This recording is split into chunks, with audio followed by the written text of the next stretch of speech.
Hey, what's going on, everyone? It is David Palmer, Leo King, and Rich Lopp here for the Awakening Experience. Today we're going into the Seven of Swords, how to avoid those low vibes. What's going on, Rich? How are you doing today? What's up, man? What's good? It's good to be with you, bro. Absolutely. This is fun, man. It's been getting super fun. I feel like just going from the Tower card to the Death card, showing the differences.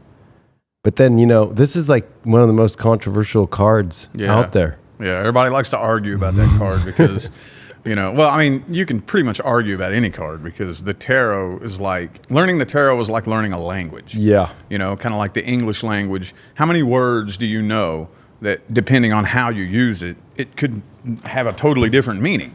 And the tarot is no different. But this is one of those cards that 90% of the time, it's not good. Like, any card could be positive or negative. The Ten of Cups could be negative if the intentions call for it. But yeah, this is one of those cards that the majority of the time it has a pretty negative connotation attached to it. This dude right here is the most dishonest, deceitful, lying, cheating, backstabbing little fuckbag in the entire tarot. Yeah, he is. And you don't want to see it come up in a love reading, No. So, well, I would even say like in any kind of reading, because there's so much that we don't know. But I don't like the whole like. It's just the shade. It's the super shade. It's got some sort of plan that it doesn't want to let others know. Mm-hmm. And I mean, that's the worst in love, right? Because there's nothing good in any situation. And I was telling you earlier, it's like, look at the world today. People are incentivized now to lie, cheat, steal. And then what happens? It's just that card causes so many problems in all parts of life. It really is, I would say, I don't know, in my opinion, that's like the worst card. Like, I'll take a Tower, I'll take a Death card. But if I see that, I'm like, oh, because it's like going to be a process of like, it hasn't been seen yet fully, or there's the realization. There's nothing worse in life. And I think that's why we're saying how to deal with low vibes, because low vibes happen. Some people do shitty shit, but you can't, it's not easy to just like go through it, That process of hearing about somebody lying to you or having another plan and then acting. The worst is that whole, what are you talking about? And the process of while they're doing it. And that's what the Seven of Swords really is to me. Yeah. Like, all those other things that you talked about, like the Tower card and, all the other negative cards, most of the time, this is the energy that caused it. Yeah. You know how many people come to me for readings?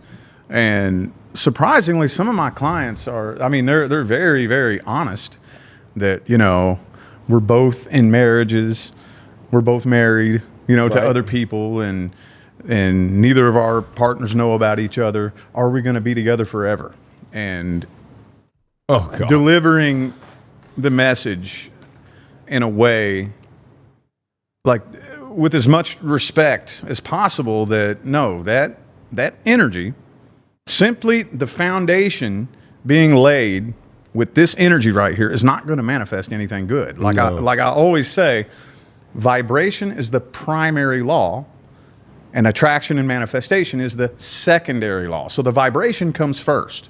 So if this is the vibration that you're building your relationship on, it's destined for failure, In all things are always destined for failure because there is that part where you knowingly are doing something that's going to cause a negative effect on the universe, period. So you're going to only get back negative.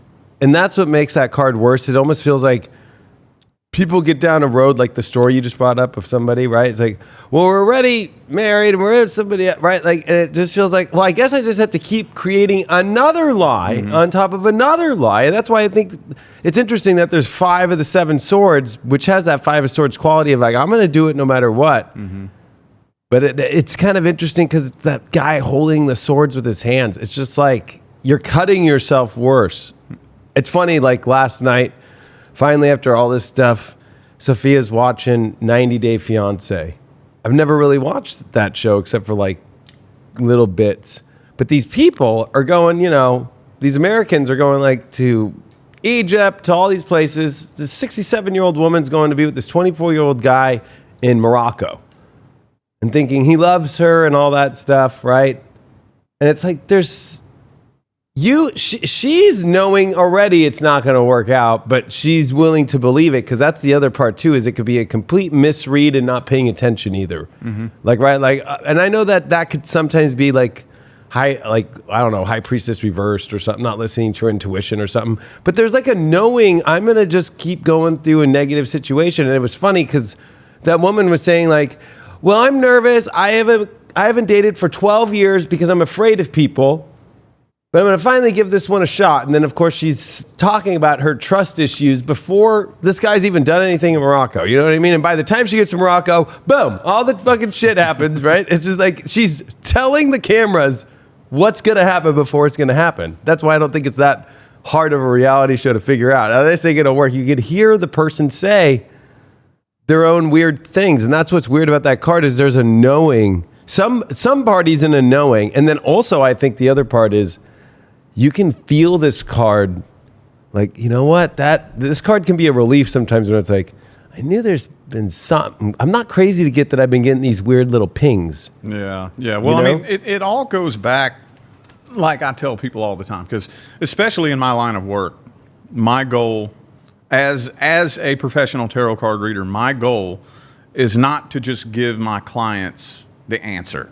Right. In my opinion, tarot card readers who do that are a lot like your friend who sits next to you in math class giving you the answer to the test. Yeah. You know? It's like, hey, Jimmy, what's the answer to number 5? 10.2. Okay, I got the answer. But did that really help you? What are you going to do the next time you run into a problem like that? Just keep running back to Jimmy? So, like, for me, my goal with my clients is to be the teacher. I want to send you on your way with some knowledge that you can apply to your life that will help you navigate these situations yourself so that you don't need guidance. And that right there, I tell my clients all the time that when two people come together, have you ever met like an actual legit pair of real life partners? You know, they're like hard to come by. They're you don't hard. see them very often. But when you do, every pair of actual life partners that I've met in my life, they all say the same thing. When we first came together, I knew immediately that I could trust them. Yep. I knew, I may not have necessarily known that they were the one, Right. but there's this funny thing, I knew I could trust them. And I always ask my clients, do you believe the universe is such a fucking moron that it would pick a person to be your life partner that you don't know if you can trust? Right. So when those feelings are there, you know, I got trust issues, I don't know if I can trust this person, that right there is a red flag. Yeah, it is. Like, why would that lack of trust be there? And that's exactly like I was saying, 90 Day Fiance or any relationships. I think it's weird the 6 of Swords comes before this. And that's the whole idea of like, yeah, you're going to a new place, it's a better place, but she's with her kid. I always say it's like, poor kid. The mom, obviously, something didn't go right. And we're ushering you into this new place. And you end up to the 7 of Swords. It's like, there's an escapism too of like, I'm going to feel better if I just leave this and go over here. Mm-hmm. And then that's always when 7 of Swords shits pops up, is when I feel like it's almost like sometimes desperation. Mm-hmm. Like, what got you to a situation to why you're in a fucking boat with your kid with a fucking blanket on, having some guy be like, don't worry, dear, we're getting you to the other side. Like, it's that bad over here? Yeah. And they don't show you where it's going. It's not like they show you a castle or anything like that. But what's funny is you end up in a tent circus. That's the other part of this. It's a circus show. What happens in life when you deal with trust issues, when you deal with low vibes, when you deal with, because this also is stealing too. Mm-hmm. Even though, you know, that's like, I think I'm not bullshitting. I just got a text from Sophia that our new place, right? Our Amazon packages just got ripped open. Oh, shit. Right? So it's like, I just got stolen from. Damn, dude. But, you know, it's like, that's not, it's like, do I let that get me? It's like, that's the whole thing. Like, sometimes these really crappy things happen in life and you have to like go, all right, well, at least I know in this community, even as beautiful and perfect as Irvine is. Yeah, I was going to say, y'all are a nice place. That's crazy. I wouldn't have thought that. I mean, that's where they go, right? Yeah. Wow. They see, it's like light workers, right? It's like they seek out light workers to steal your energy. They go to nice places because they know in your Amazon there'll be something besides Cheerios. You know what I mean? Yeah, yeah. No, but how to deal with it though? That's the crazy part. That's the hard part. I don't really know if there is like a one size fits all or a real cut and dry. Like whenever you're dealing with somebody that it feels funny. Because one thing that I noticed when I met my wife, Leah, I realized something. She's the first human, let alone love partner, who has never made me question their loyalty once. And then I was thinking like, damn, have I ever been with somebody that I could fully trust? I don't think so. I really don't think so. And the more I thought about this, and the more I talk to people, and the more clients that I read for, I don't think the majority of the relationships, at least on this planet, and probably friendships and everything else too, they're probably not rooted in trust. Right. And that's fucked up. Because people, I think, they think that's normal. Because we're so conditioned to go into like relationships and whatnot with the feeling of, I don't trust you until you prove to me that I can. And so people just think that's normal. Right. That feeling, that weird feeling of, I don't know if I can trust you, you know, and I got the guard up, and that's like not normal. It's not normal. It reminds me of the whole frequency match. Like if it's a true frequency match, there isn't that questioning if the frequency is going to go bad, because in this card, the frequencies are repelling, right? He's going the opposite way in a weird, shady way and trying to, it's like manipulation of, no, we're on the same frequency. And I think people do that in themselves. Mm-hmm. This card also doesn't have to deal with the other. It could be yourself being like, oh no, they're great. Even though, you know, they did that this last weekend, you know, like how long does that keep going for? Where you're the one shoving yourself with your hands in the knives and the swords just getting cut up every time, and then spitting on it and putting a Band-Aid and thinking it's okay. It's like, no, it's not going to be okay. You're right, though, with friends, all these people, relationships, like, you know it's a right fit when you don't have that. I already know, because there's a surrendered feeling. Mm-hmm. That's really what it is. When you're dealing with Seven of Swords, there's like a feeling of like, you're going to have to surrender, but it's not easy, because you actually start to question, how did I manifest this? Yeah. How did I manifest this? I think that's the hardest part for a lot of people, because when you find out you've been dealing with somebody like that, one of the more deep-rooted aspects of going through that process is you have to admit to yourself that your judge of character is fucked up. Right. Well, now what that means, since I trusted you, and that means there's something fucked up with my perception. And that's really hard. That's really hard to go through, because then we're sitting here living with the fact that, well, the way I look at things is wrong, and now I'm going to have to completely rearrange the way I look at everything. Yeah, and that's a hard pill to swallow. That's the hardest pill to swallow, because things happen, and we could be on our best energy, but I feel like that's where, I mean, I might get a little ultra spiritual for a sec, but this is that true battle of dark and light. The more that you step into that light energy, holy shit, the dark comes stronger. And it's going to test you. Oh, yeah. I feel like this is one of those cards that test you. That shit's going to happen. I don't know how many stories of successful people, celebrities or whatever, right? Same shit happens to them in life, or a successful business person, or you have a family. There's always that person that just comes in, acts like they're all good, and and then just has a whole other game plan and intention that you didn't even know about. Mm-hmm. And then you start questioning, and the whole objective of the dark isn't about what they did, it's about how you react to it, right? Yeah. It's like about how you can't let that shit spin you out of control. You can't let that shit fucking take you down.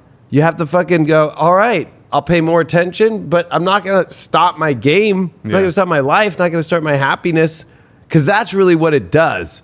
You know, others, I look at it because we're talking about low vibes. It's just a low vibe person. Mm-hmm. You have to like eventually get to a place where it's like you kind of feel sorry for people. You know, it's like, man, you know, I'm sad that they're at that part of their journey. Mm-hmm. Hopefully, maybe you're the one, or I'm the one, or whoever's the one that helps them finally see without having to do some lecture or get some fucking, you know what I mean? But just them know that bad feeling, you know, when we're young, we do that crazy shit that we learn. I remember I fucking threw rocks through a window of a house and graffitied that, you know what I mean? When I was in my teens. And I remember I didn't feel good from it. So I didn't keep doing that shit. It's like a natural, but this is the card that deals with that kind of shit too, right? It's like, it deals with that weird shit that just is like, what the fuck did you, like, it's that whole, like, what the fuck did that really just happen? You know, like even the Amazon package thing for me, I was just like, what? I was just there. Like we did, like what? Mm-hmm. But you can't let it, oh no, you know, the second you do that, you lose your vibration, because this card tries to take that away, because the Eight of Swords is what comes after this card, which is, talk about being locked up in your own self. Mm-hmm. Toxic shit. Yeah, that energy is very much rooted in delusion. That's the sad part when you said about feeling sorry for the people, because it's like rooted in a delusion. Because we have this idea in our mind. We paint a picture in our mind of what we want. Yeah. You know, and I think deep down, we pretty much all kind of paint the same picture in our mind. We all want to be in the perfect relationship and, you know, work our dream job and have a bunch of money, whatever. But where we go wrong is, how are we going to build the bridge between this reality and that fantasy and gap them together and turn it into a reality? That bridge from here to there is where people fall into a delusion. They think, well, I can lie about this, I can cheat that, I can do this, I can do that. And you think that's going to bring you your wildest dreams? No. Right. No, it's not. And that's why I feel sorry for those kind of people, because it's rooted in delusion. You know, there's yeah, you can get the picture painted in your, you know, you can get a bunch of money and whatnot if you lie and cheat and steal, but you ain't going to be happy. No. You know, there's nothing good is created by that energy. And that's by way of universal law. That's not an opinion. Like the vibration is what creates the manifestation. And that's where I feel sorry for those people. Because if you put yourself in their mind, how desperate they have to be and lazy, because you can get to the top of the mountain doing things the right way. It's just harder. I think that you hit the nail on the head, because if you're painting a picture in this card, right, he's looking the other direction as if he's talking like, what do you mean? I'm not going this way, but he's going the opposite direction. Of course, they look at it as like either taking things or there's just something off about it. But when you're painting a picture that's not going to be manifested, and then you're trying to manifest something else, you can't manifest two separate vibrational frequencies at the same time and think that there's going to be a positive outcome, right? If you're like, no, I'm going to go, we'll take something stupid. Like you tell your friend, next weekend, we're all going to the movie theaters. Yeah, I'll be there. Even though underneath, like that's the shit that pisses me off, is like, just be real. Just be like, hey, I don't want to go or whatever, but people just be like, oh yeah, I'm going. But really, they're not going. Yeah. And then what's funny is whatever they think that's so great that they're going to go do instead always turns out to be shit. Yeah.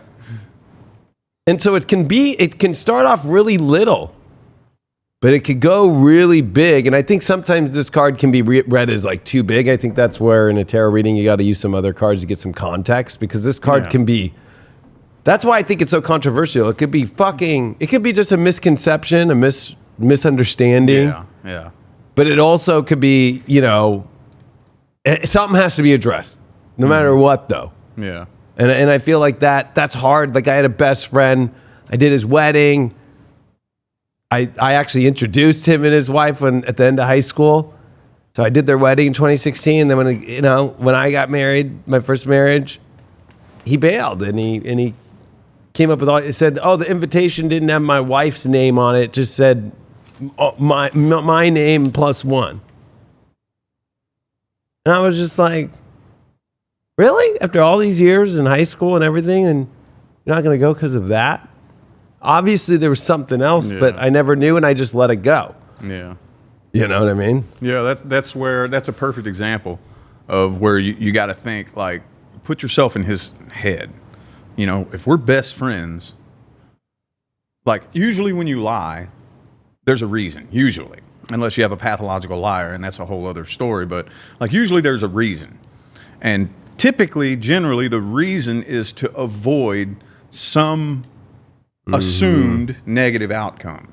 So, like, if we're best friends and I'm assuming a negative outcome with you to the point to where I'm willing to intentionally mislead you from the truth, and I should know you better than that, then what else is going on in here? Right. How lost in delusion and low vibration am I to be casting that picture?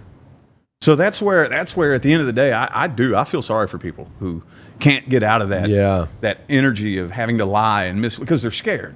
Right. When you lie, people who lie are scared. They're afraid. Right. There's nobody more brave on this planet than the person that speaks the truth. Yep.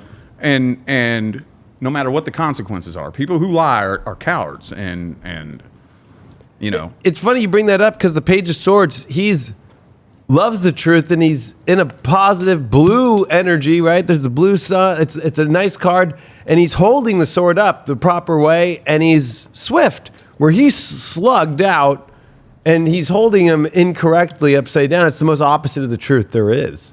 It's like he's the I guess you could say like the evil, the devil of the Page of Swords is the Seven of Swords, right? It's like, and you have to feel sorry because it's a lot of weight. You just add more on to the fucking hell. You're not going, if you think you're going anywhere good right at the moment in the middle of the lying, you're not. You're actually fucking every other piece of your life up. There's too many areas, especially if there's 7 swords. I mean, in life, we're dealing with multiple things, but when you kind of deal with 7 things in life, which is a spiritual number too, it really defines that understanding of spirituality. It's like the most, you're ruining your whole spiritual journey. And that's what's sad, because this card, fuck, you know, when I see it, it's like one of those cards where it's like, it's hard. Some people don't want to hear it themselves about somebody. And I'm like, well, maybe this is honestly, because it'll come out and be like, it's actually about you. Like, you're lying to yourself. Because I think the worst about the Seven of Swords is when we lie to ourselves. Like, no, I'm not doing that. It's like, yeah, you are. Yeah, you are. You just don't want to see that. And that's what you said. It's well, I would call it cowardice, you know? Yeah. And it's like, it's okay to be a coward and then deal with it. Yeah, deal with it. Yep. And then move on, because it's something that, one of those things in life that you move on. We've all been lied, cheated, and stealed from. But it's like, are we going to sit there and sulk about it the rest of our lives? Sometimes it's longer than others, you know. But. Yeah, I really feel, and that also kind of ties into like what you were saying a minute ago when you said like every successful person has to deal with that. The way I look at that, I truly believe that that's like a default setting in the human game. Yeah. That, you know, every time you level up, you are going to be tested. You're going to have tests thrown at you to see if it'll pull you back down. Yeah. And that's one of those default settings in the game that is going to get thrown at you no matter what level you go to. And like I said, we've all been stolen from. We've all had to deal with that kind of person. And especially as you start learning how to get on a manifestation path and intentionally create your future. Like if somebody steals something from me, which has happened, you know, before, you have to train yourself to release. Yeah. To be able to release and not let it get you down and not let it pull you. Because like so many people, and people come to me for readings all the time, you know, this person stole this money from me. Will I get it back? And I tell them the story. And this is a true story. This happened to me. I'm going to be kind of vague because I don't want to put anybody's personal business out there. Right. But several years ago, I had a very close family member pass away. And there was money of mine in the will. And some people in my family took my money and threw me, my wife, who was pregnant with my youngest daughter, and my 9-month-old daughter, kicked us out on the streets. Fuck. And took my money. I needed it. Tried to take my car too, but that was like the only thing that I got. And as easily as I could have gotten a probate lawyer and taken that to court, I said, oh, so your relationship with me has a price tag on it? Okay, you keep it. You keep it. I hope that money buys you what you think it's going to buy you. Oh, and they did. They bought cars and motorcycles and got new houses, and they had all kinds of fun for a little bit. And then the cars broke down, the motorcycles broke down. Before you know it, that fountain pumps went out. Yeah. And the money was poof, it went away. And now, the last I checked, some of those people are struggling. Yeah. I'm not. Right. So that right there, I think it's a default setting in the game. How are you going to deal with it when you're faced with that? Well, and I love that you bring that up, because I think that's something that there's actually a lot more of stories like yours than ever, especially when it comes to money or it comes to possessions. But it makes me think now for the first time, if the Six of Swords is, obviously the Five of Swords is right before that. I know we're kind of going through the cards for a second, but to get to this card, it's like the swords are the ones where the story is so interesting to see. It's like that Five of Swords is like, I will fucking do whatever to get there. And all those people are walking away, right? And he's all fucking happy with all his swords. It's like the Six of Swords is like the woman who's like, I'm done with the egomaniac and I'm taking my son. This is the son grown up.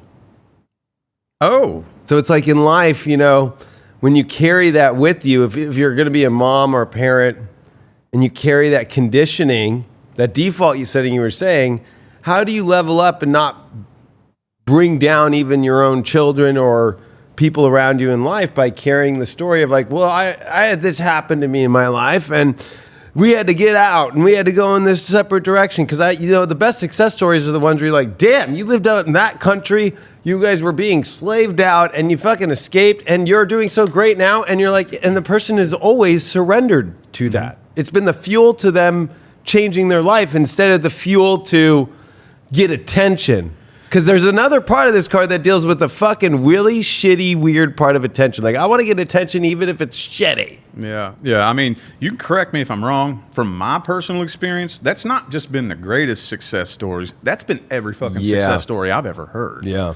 Like, and when I say success story, I don't mean somebody who was born into money. Right. A success story is somebody who goes from the bottom to the top. Yep.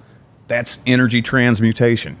Every self-made person I have ever met will tell you some rendition of the same thing. Yep. I used my pain as fuel to the top of the mountain. Yep. Every time. So you can, again, that's transmuting the energy. That's taking the energy that I'm holding currently. Pain, heartache, anger, resentment. And I'm going to take this energy and I'm going to stuff it in the fuel tank. And if you figure out how to do that and channel it properly, you're unfucking stoppable.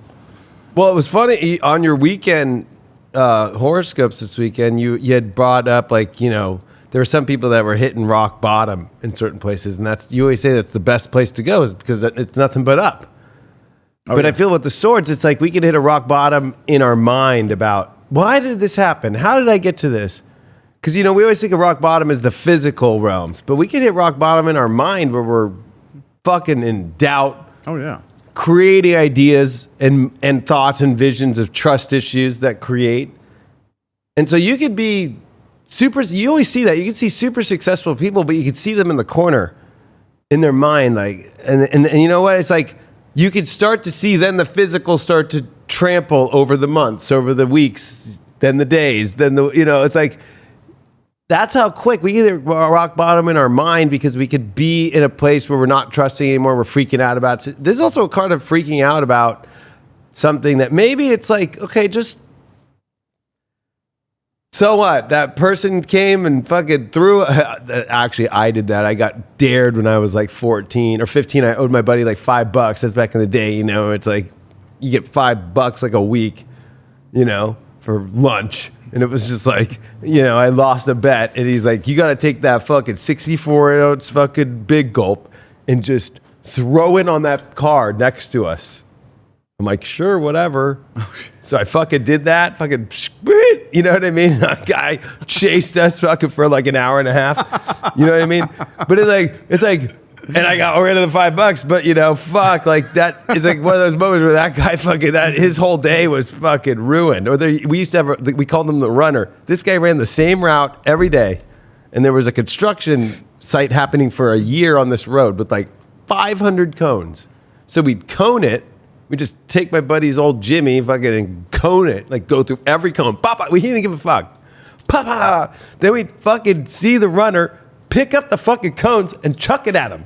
Oh shit. And he hated us every day for that whole year.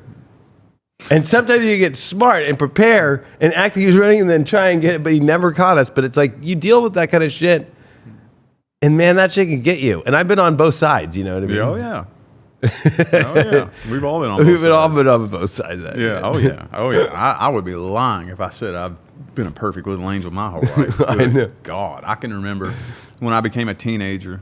Well, I went until my spiritual awakening. It's so funny for me because a lot of people talk about how crazy they go when they awaken spiritually, and I'm the opposite. I was fucking crazy. Correct. Until I started spiritually awakening, and I'm like, oh, that makes sense. I would hear the conspiracies. Oh, that makes sense.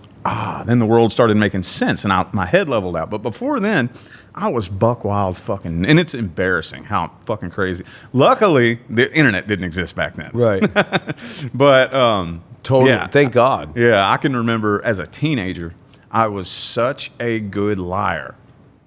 I would lie to my grandparents, and all day long, because my grandparents raised me, and they were real strict Christian, you know? Yeah. And I would be rehearsing the lie in my head until I believed it. And Right. I would do that. And no, that doesn't ever create anything good. I created some of the shittiest situations for myself, you know? And yeah, it's really, really embarrassing. But again, going back to what you said a few minutes ago about, you know, facing your own bullshit and your own lies. Like if you're lying to yourself, because I would do that. I would lie to myself on purpose. Yeah. That's how twisted I was. And facing it and dealing with it.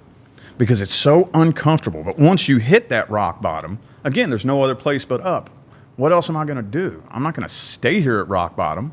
The only way up is to go through that dark cloud of your own bullshit. Yep. Call yourself out on your bullshit. And as uncomfortable as it is, it's a relief at the same time.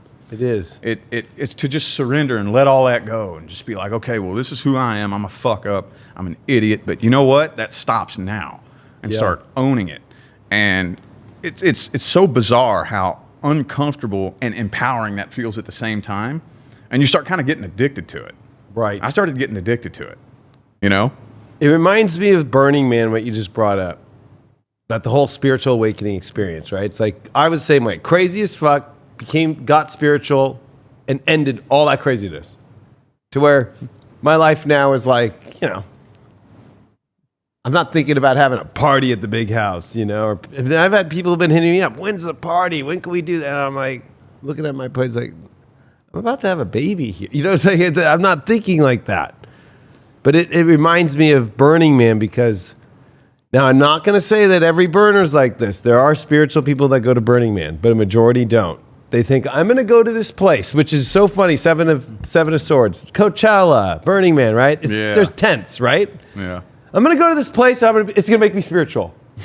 And every story I get from that, right, is the opposite. I'm dealing with this narcissist, which we've talked about. I've dealt with this. I've dealt with that. And it's funny because it's the illusion and the lie that I'm going to go to this place and it's going to make me spiritual. More crazy shit happens at those places than ever, all the time. It's like so funny because there's so much of people trying to reach spirituality as the idea of an event or a place to go when it's within yourself. And especially when you're dealing with the, you know, Burning, it's crazy, the Burning Man thing, because it's like, if I dress a certain way, if I look spiritual, then I'm spiritual. Yeah. And that kind of goes, that reminds me of why when you brought up, thank God the internet was around, it's like, it reminds me of Catfish today. Seven of Swords is so catfish, right? When they put up a picture of a fucking dog. Yeah. And I know some people want to do that and all that, but like, and I read some interesting posts from one of my friends this weekend about they're trying to get verified so they can finally stop having people hack their account for readings and stuff, but they won't put a picture of themselves up, and they're having a spiritual crisis over this, right? And I'm like, I always look at the Seven of Swords too, is like, why can't you? It's an identity crisis, Yeah. or it's a non-identity issue, right? Like they don't know how to define themselves. Putting a picture of yourself up isn't an ego thing. It's to define, hey, this is who you are. Yeah. Right? Like, And I feel like, at Burning Man, people have created, and I know this from Coachella. I used to go to the first Coachellas. The pictures of us are just in shorts and a t-shirt like I am right now. Just having, you know what I mean? Like, it wasn't, wear your fucking blah, blah, blah, blah, look all fucking spiritual and shit, fucking, you know what I mean? Wear your crazy hat. And I got into that scene, and it was crazy because I got outsed right away because I wasn't wearing the fucking clothes. I wasn't spiritual, yet I was the one doing the work every day and fucking horoscopes every day and readings and doing this, and they all go for a week, do as much drugs as they can, get spiritual, and then that's the Seven of Swords, the fake spiritual. Go back to their insurance job and fucking go do racks of lines, cheat on their girlfriend, and fucking da-da-da-da. Yeah. I mean, I went through something very similar, on my path, because I can remember when I very first heard of the term light worker and this and that. I knew nothing about anything, but it resonated with me, and I knew that was my job. And same thing. People would look at me, they would look at the way I dressed, the way I lived my life, and I would get made fun of. My family would make fun of me. Everybody would poke fun at me. Oh, he thinks he's a light worker. What an idiot, And then now, over the past few years, do you know how many people have showed up in my inbox saying, I'm so sorry I doubted you? A lot. Yeah. And hey, I'm not one thing that I will not say is I told you so. Now, am I a human? Yes. Do I have an ego too? Yes. Yeah. Is that happening in the back of my mind? Yes, I won't lie. But, I'm kind of trailing off a little bit on going back. No, I think it's relevant. Yeah, going back to how to deal with this. Like, I will tell people all the time, especially people dealing with like a narcissist, which is another big spiritual test that actually has the ability to launch you across timelines and make a quantum leap in evolution unlike anything that you've ever experienced if you deal with it the right way. And I tell people all the time, if you're dealing with a real narcissist, a real one, patience, release it, let them go, because people who are cast in this kind of vibration, I know, they're not going to manifest anything good in their life. No. And the only way it can really, truly, genuinely sabotage you is if you agree to exchange energy with it. Right. So, like, if you're dealing with a real narcissist, I tell people all the time, keep quiet and walk in your truth. I don't care what rumors are floating around about you. I don't care what people think. Walk in the truth, and it will always come to light. Because I've experienced that before, where somebody has showed up in my inbox and said, oh man, you were right the whole time. Oh, I thought you were the bad person, and now I see it every time. Right. The truth will defend itself if you let it. And that's the hardest thing when it comes to dealing with anything spiritual in these low vibrations. Releasing and letting go sounds cute and it sounds easy, but it's really not. It's not easy. I love that you bring this up, because to me, this card deals with like the fake person. It's like the avatar. Even the narcissist, they're just in an avatar without the soul being connected, right? It's like they don't know how to separate, or they don't know how to connect their just self to the soul. So they create an avatar and they live in that avatar. And that's what it is to me. It's like there's so many people living in avatars. That's the lie you're telling yourself. Like, I'm this person, but really it's like, look at what you're actually doing, because that's the other part of this card. It's like, look what he's actually doing. He's holding him backwards. Like, you're not, who would do that? And then two, he's walking in one direction and looking in another. And that's what so many people are doing in their life. It's like 1 foot in, one pull, 1 foot in the other, right? And that's another part of this card. It's like, you're not all the way in. So somebody could say, oh, no. Like, and I hear this in readings all the time. I'm the person I'm trying to date keeps saying that they're ready to have a relationship. And right when I get to talking about it again, it's like, nah, something's come up, right? So it's like, there's a little bit of that 1 foot in the other. And I always tell people, if it's just let it go. If it's really meant to be, then they'll come. But you're at a point to where you're just going to keep spinning your wheels. This card can spin its wheels forever. And you can go from one to the next. And it's not about that you attract the narcissism because there's so many narcissists around. It's because you haven't learned the lesson yet of how to realize what's happening. Mm-hmm. Like, what are you doing in the moment? It's like your identity's got an issue. Mm-hmm. Because I feel like this card has a lot to deal with, like, misidentity. And now, I don't know, and maybe I'm wrong, but I feel like there is, like, that's the son, like, grown up, like, in the new place that was supposed to be so grand with all the tents and all that, and he's turned into be a little shinester, you know? You do have very interesting depictions of the tarot. Like, I love hearing you talk about the tarot because, like, you say shit that I've never even thought about before. Like, but as far kind of going back to what you were saying a minute ago about how did I attract this? Like, if you're ever wondering that, you always want to think, first of all, think really simple. Yeah. And think mirror image reflection. Okay. So, like, if you're ever wondering, if you're dealing with a narcissist, 95% of the time, when I see somebody who attracted a narcissist into their life, the way they attracted them into their life is they are vibrating at a frequency of emptiness and loneliness. Yeah. That frequency of emptiness and desperation and lack, that energy resonates very harmoniously with narcissism. Right. Emptiness and narcissism go hand in hand because narcissists are empty themselves. People want to attach, like, whenever you say like attracts like, people, they get defensive because they start judging. And no, there is no good vibration, bad vibration. It doesn't matter if you're a good person or a bad person.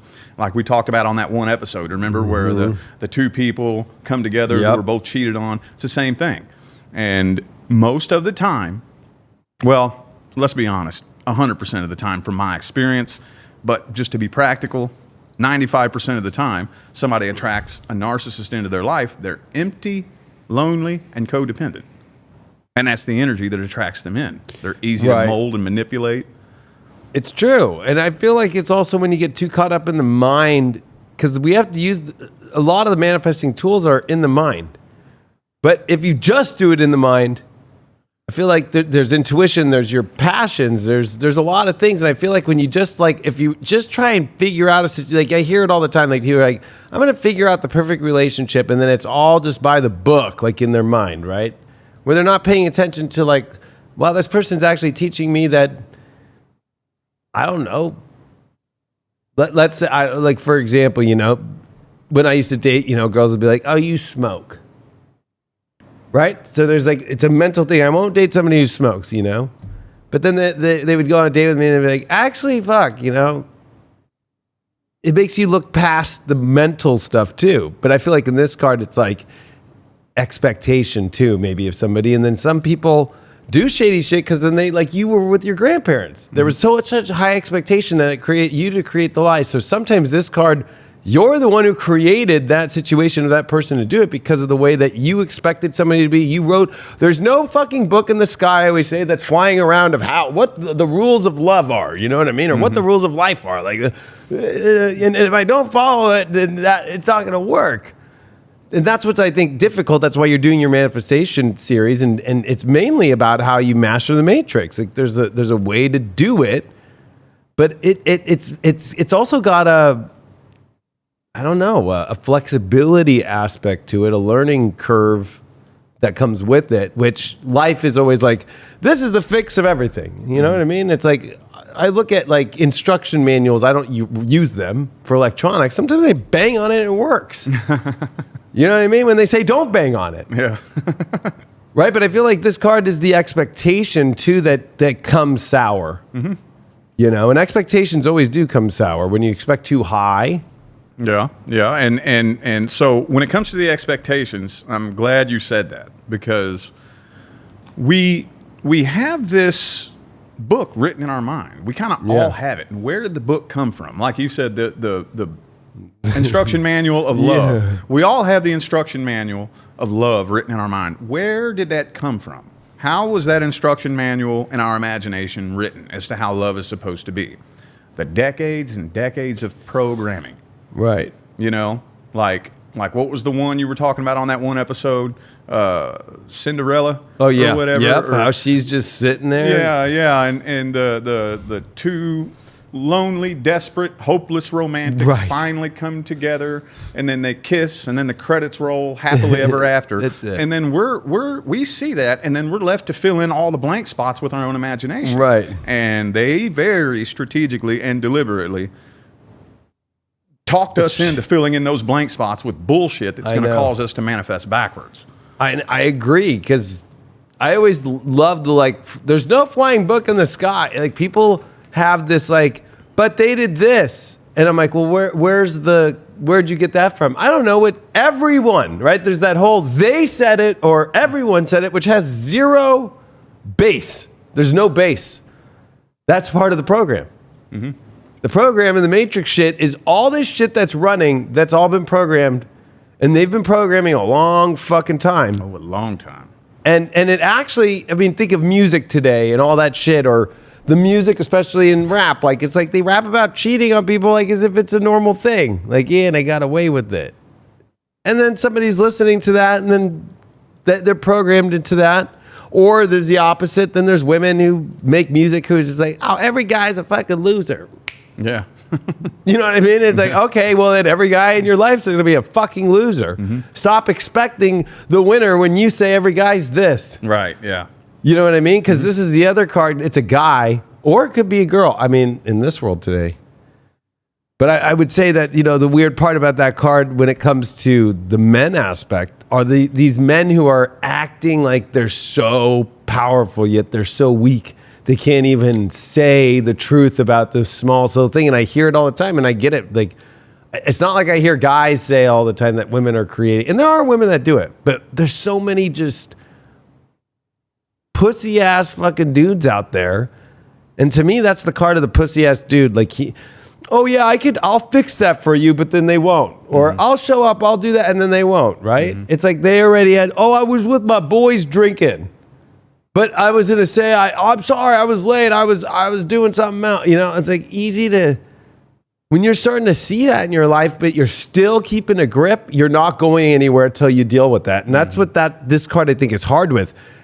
It's like the death card we talked about, or the tower is going to come. Mm-hmm. The death is the positive part, like where you're finally releasing, letting it go, and it's going to take you to a better place. But fucking, geez, when you're sitting, if that card is the card I think that leads the most to the tower card, though. When you're just sitting there and you've gotten in that position and you keep, I'm okay. Even though inside, that's why I think there's an intuition to this card. Like, you can feel shady shit happening and you don't know what it is. You don't want to be a detective. You don't want to be 24/7. I think if you're in a relationship and you're fucking checking someone's phone, there's a problem. Yes, that's what I mean? What I was about to say. All that shit. I was about to say that. And that's funny that you said that too, because it brought me back to about maybe 6-8 months ago. My wife handed me her phone, and on the iPhones, you know how you have the facial recognition, and you can put more than one face in there. Oh, right. She said, here, scan your face into my phone. And I said, why? She goes, because every time you grab my phone, I always have to remind you of the passcode, and I'm tired of telling you. So now you can just unlock it with your face. And I'm like, oh, okay. And I did it, and I put it down, and I went, whoa.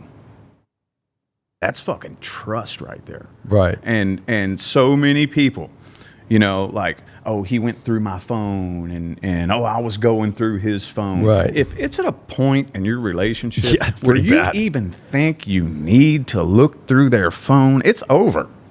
Correct me if I'm wrong. I could be being like way too extreme with that. I'll gladly take it on the chin if I'm being too extreme with that. But in my opinion, if you feel like you need to go through your partner's phone to see what they're up to, it's fucking over. It's over. I mean, it's the same as like people who talk about an ex or talk about the past. If you're talking about it all the time, there's a problem. But if like a random situation happens and a story comes up, your partner, you can tell they trust you because it's the past. It's not like you're holding on to it. It's just like, oh my God, we just drove by something that happened, whatever. But the phone thing, I've actually never been in a relationship where I went through or somebody went through my phone. So I'm pretty blessed. Yeah.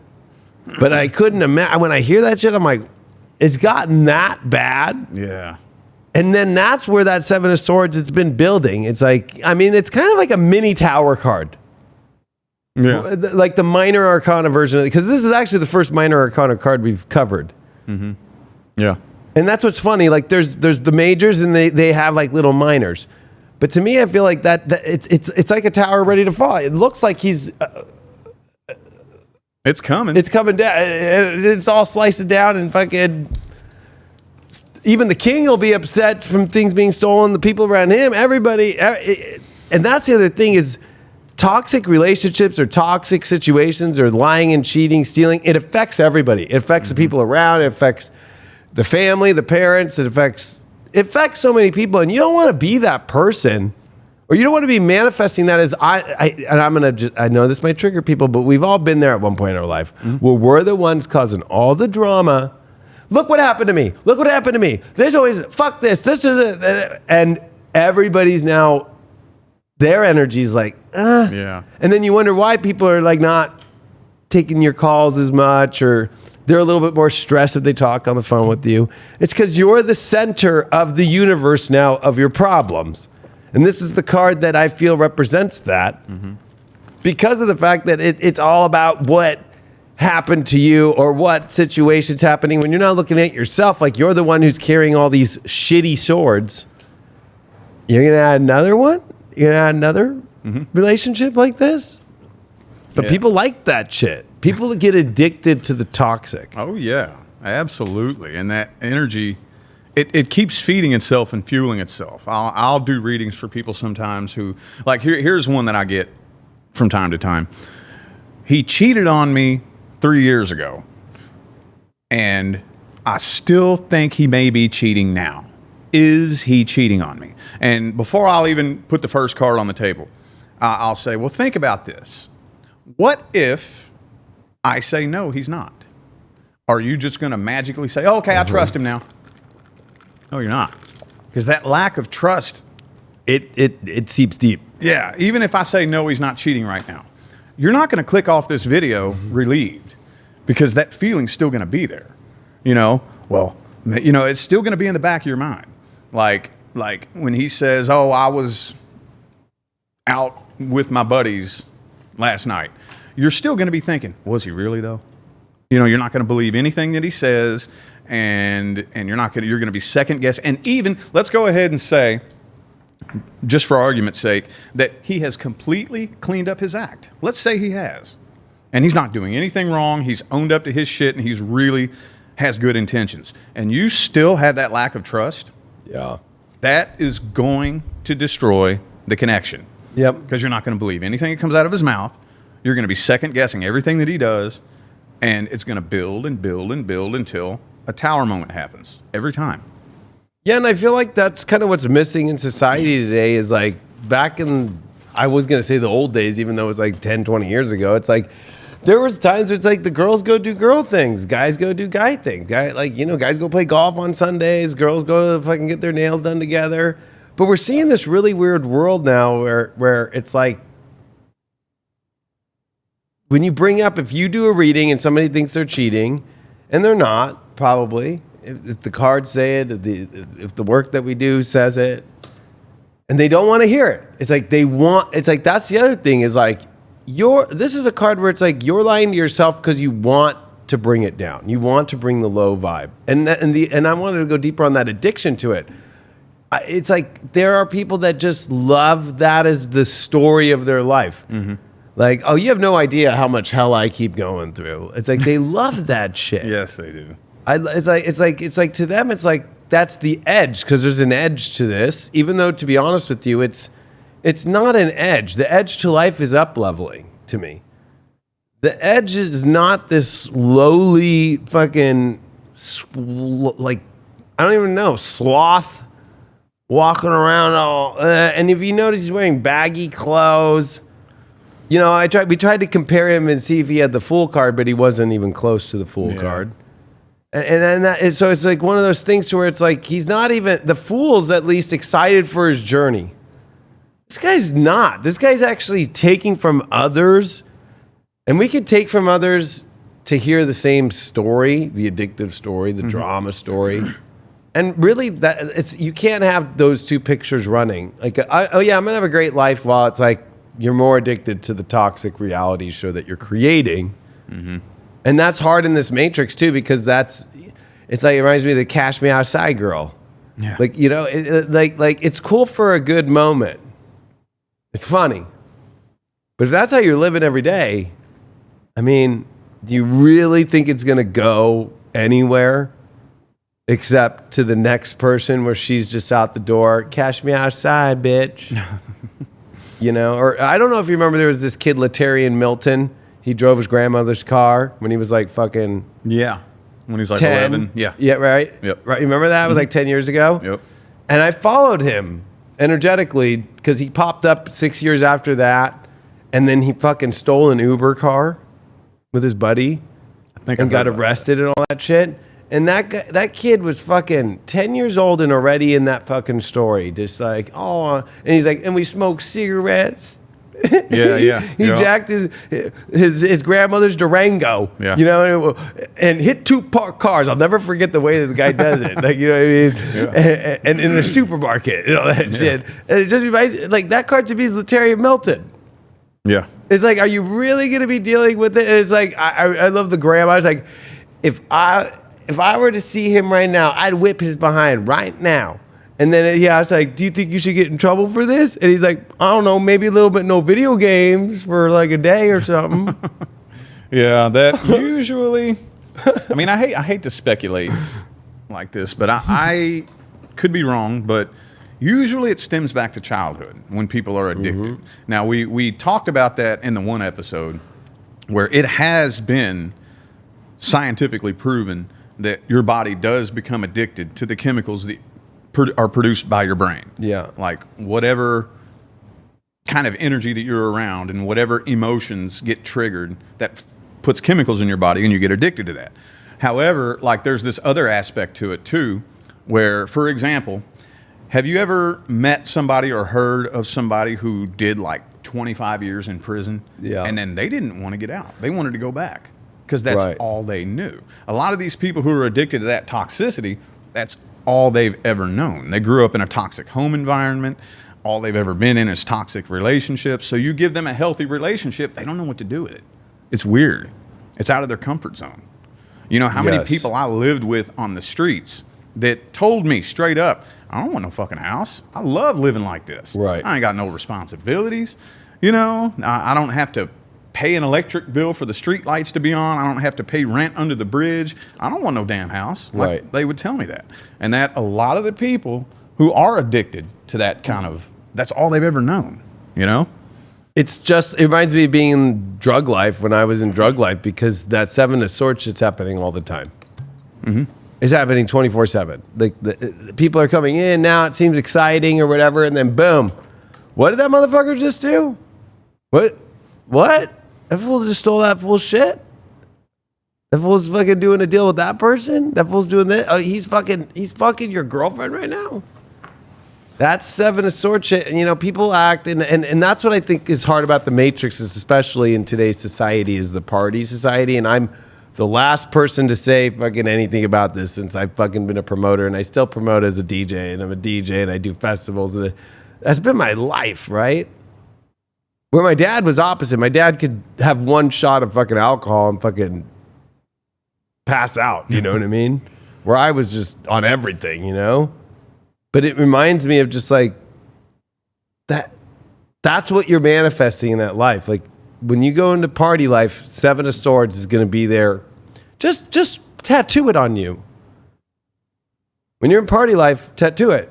It's going to be part of the story.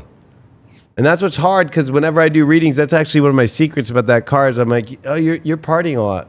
And they always will be like, how did you know that? I'm like, because that's where the demons come, the spirits. Through alcohol, through all that, is when people do their shady shit the most. And that's the card that I know. It's when they think it's all good, but it's not. The Five of Cups to me is when they're at their low, they're depressed, and they're fucking done drinking. They're at their end. They're ready to let it go. Yeah. But it's still a hard moment. But this is where it seems all good, but they're just realizing it's not going good anymore. And that's the other part, just on a simple basis card. Things were going great. I thought I had moved to a better place in my life. And so that's the other thing, is if you expect too much, like, I'm moving to this other place, you know, it's not about having trust issues about the new place. It's about knowing if I'm coming to the new place, I'm going to surround myself around good energy. I'm going to maintain good energy. I'm not going to just let all the energy go and start over and bring back old habits or bring back old things. You want to keep and maintain as you up level, because that Six of Swords is a positive card. It's up leveling. But it could go easily down quick. But it is my card of party. Yes, that goes right back to why I'm so adamant about teaching manifestation. That's it right there. Like, that's the fucking fire that burns inside of me that like makes me feel like I'm about to explode, because humanity needs to understand how this shit works. They need to understand that it's not a fucking philosophy. It's not a fucking theory. It's not a maybe. Like, this is the way energy behaves, period. Right. End of discussion. There is no maybe. There is no way to manipulate it. There's no way to work around it. There's no way to outsmart it. The vibration creates the outcome. And there again, people are so lost in delusion because we've been taught, you know, well, let me put it to you like this. Have you ever heard, and Jordan Peterson said this, and let me see if I can remember how he worded it. You see that dude cruising in his Porsche, you know, with the hot blonde in the passenger seat, and you think, oh man, what a lucky bastard. And in reality, she's just some prostitute with a cocaine addiction, and he's thinking about wrapping that Porsche around a pole the next time, you know, because he's afraid everything that he has is going to come crashing down, because we paint a picture in our mind of what we think somebody's life is. You see the big old multi-millionaires with all the bitches hanging on them and this and that. You paint this picture in your mind of what you think that life is going to be, and you don't know what they did to get there. You don't know what kind of life they're living. You have no idea what's going on in their real life. And that energy, this energy, if you really want to have that, if you really want to have the picture painted in your mind, to have everything and be happy, this energy is not going to get you there. Period. Like, that's why you see famous actors and athletes and multi-millionaires committing suicide. You know? I'm glad you hit it, because there was just a story this weekend about a lot of these more male influencers. They did a whole piece on it on Apple News, and how many women have come out and been like, I'm not his girlfriend. He paid me 10 grand to be on the yacht. Just, you know what I mean? Just for the pictures. Yeah. And it's like, that's a Seven of Swords things, right? It's like the deception of like what to look. And whenever I see somebody who's trying to be successful and they're using the party thing, like, look I have the life where I get to party. And that's my main goal of what I'm getting. It's coming with Seven of Swords all over it. Even the people you're going to date, and the worst is when I see it with good couples then joining into that. It's like, let's go walk into the Seven of Swords together. And it's like, and now you wonder why the relationship went bad? Because then this is also the card that reminds me of the devil on your shoulder and starting to listen to it. You know, it's like we get moments in our life where it's like, we could go down this road, but you know what? I don't know. There's some shady shit. You could read it. It's a fucking circus. It literally has the circus behind it, right? So it's like, we can avoid the circus in our life, but especially when it comes to, I mean, I'll be honest. I've always said it. I've never been an Andrew Tate fan. Yeah. You know, and I actually made some predictions before he just came out recently and got more intense that and I have nothing against any religion, but you know, he's Muslim. He practices Islam. Yeah.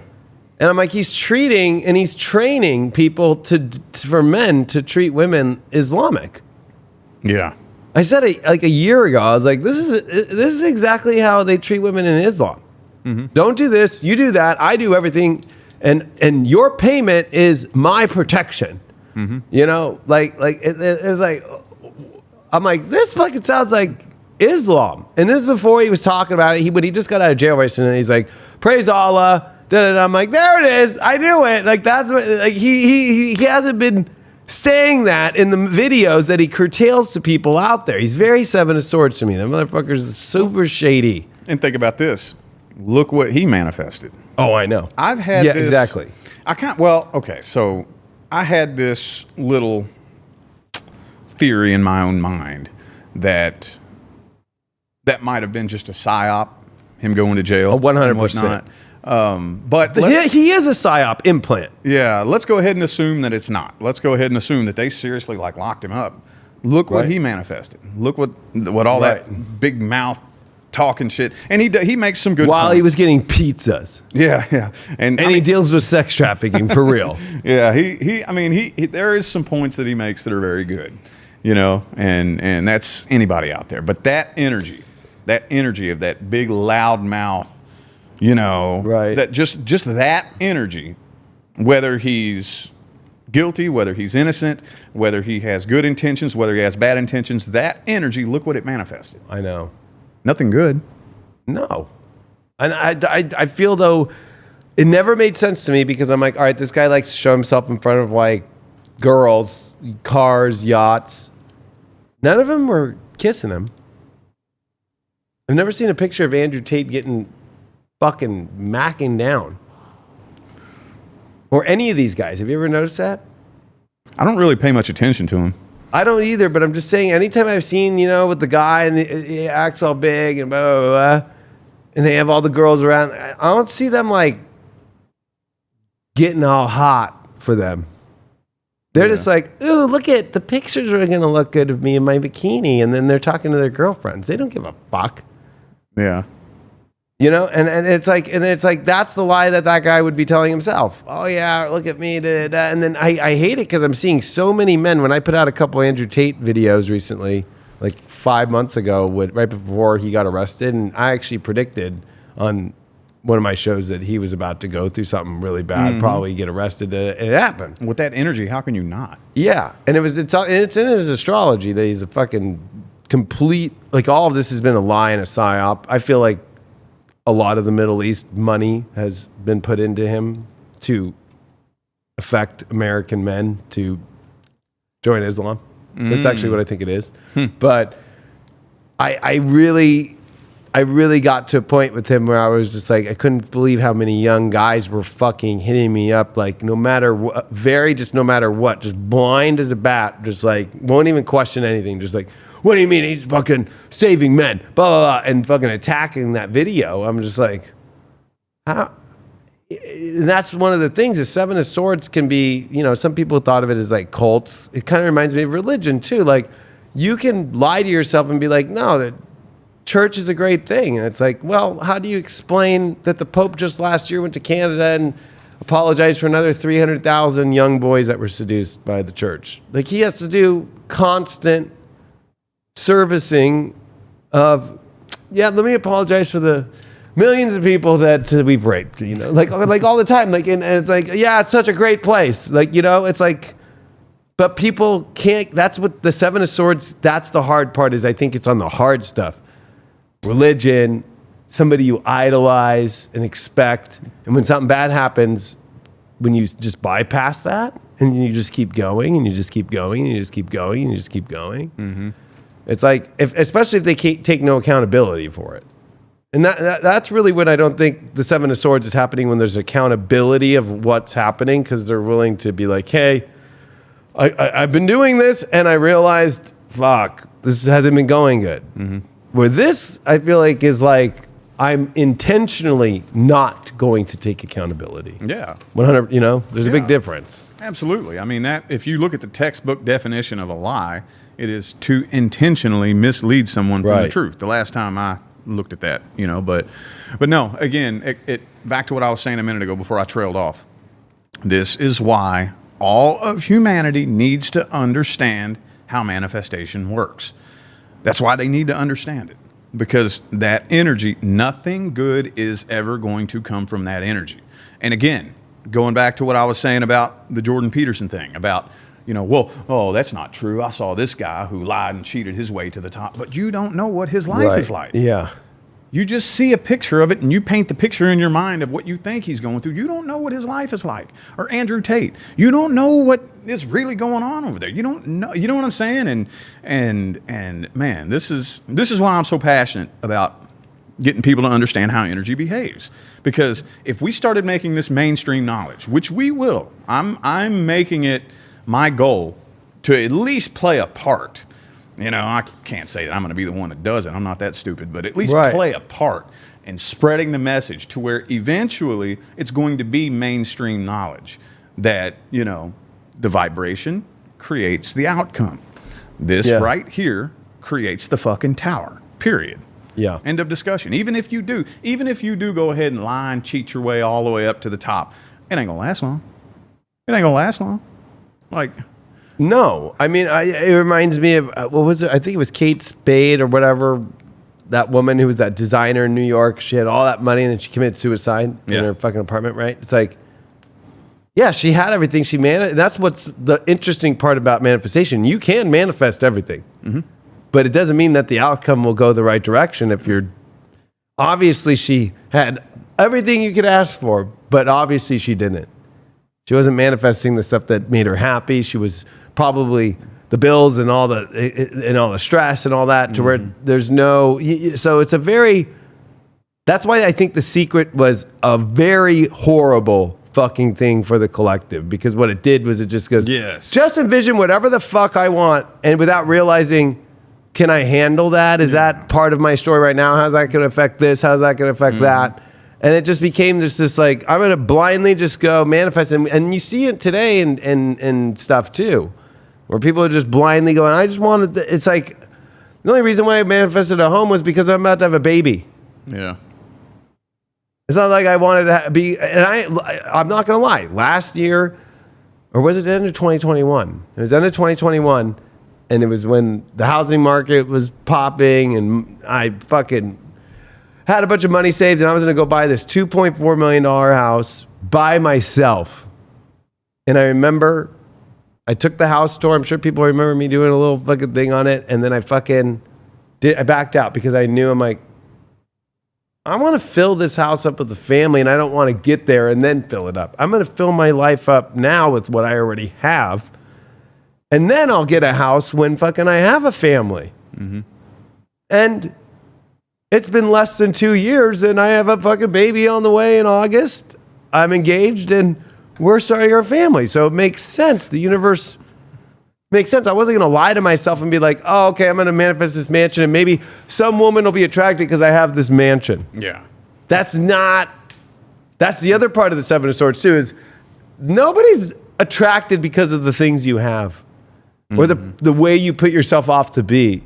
It always is, I just like who you are as a person. And the Seven of Swords is that coward that can't just be themselves. Yeah. You know? Yeah, and going back to what you were talking about how The Secret was very misleading, and even if you look in a lot of the mainstream law of attraction teachings, which I will be doing an episode on High Vibe TV talking about common myths and whatnot. You know, one of the most common myths is that money is on a high vibration, because you always hear people say, if you want to attract money, you need to raise your frequency. Right. Well, I'm not going to give too much of it away here, but that doesn't mean that money is on a high vibration. Like, the way the energy of money works, yes, raising your vibration can help you access that switch, but money in and of itself and material things in and of themselves are not on a high vibration. How many filthy rich people have you met who are miserable as fuck? Right. Like, they're miserable. They're angry. They're pissed off. They're always in a bad mood. They're on adrenochrome. Yeah. Yeah. And it's like, well, okay. So I can remember on my path, I would face that little conundrum. Like, wait a minute. So I got to raise my frequency to attract financial abundance. But here's this rich dude over here who's not on a high vibration. Right. He's very pissed off and angry. And a lot of these mainstream teachings, and yes, The Secret, my opinion, I don't know if I've said this before, but my opinion is that was meant to intentionally mislead people. Yeah. Because as we are awakening and as we are ascending in consciousness and awareness, the dark side is right there saying, oh shit, let's steer them in this direction. So I think it was put out there to mislead people on purpose. The Seven of Swords is The Secret. If you think of when it came out, it was right before we switched everything digital. We were still that came out on DVD. You bought a DVD with a book. You know what I mean? And it was right before we made this switch, because what did they make you do? They made you manifest off all this stuff on TV that you saw. So it was like the ultimate manifesting tool of manifesting hell. Yeah. Yeah. Right? Like, oh, I'm only going to think of, I saw this rapper and I saw this person, I saw that person. And then right before, creators became a big thing and all that shit, it made you start manifesting based off somebody else's propped up Seven of Swords life to have you end up in that life. So if you think about it, you're right. I mean, it was a Seven of Swords within itself. And I think you're right. Like, I brought up the adrenochrome thing. It's like, how the fuck does this reptilian old fucking person, or like I think of Dick Cheney, that motherfucker's got somebody else's heart in that motherfucker. Oh, shit. You know? Like, that fool had a heart transplant. Right? And he's still up there, and he was Halliburton and doing shady shit. And I get people go, how do people, we go to wars as our country, fucking go decimate these other countries, steal their oil, mainly we're there for the opioids. And then look at opioid epidemic over the last 19 years. It's like, and people still don't believe, right? We had our troops there guarding the opium fields. Like, it's like, yes, we do. I was in the service, trust me. I know plenty of people that guarded those fields. And it's like how people go, how does it keep going? But that's the weird thing is frequency and energy.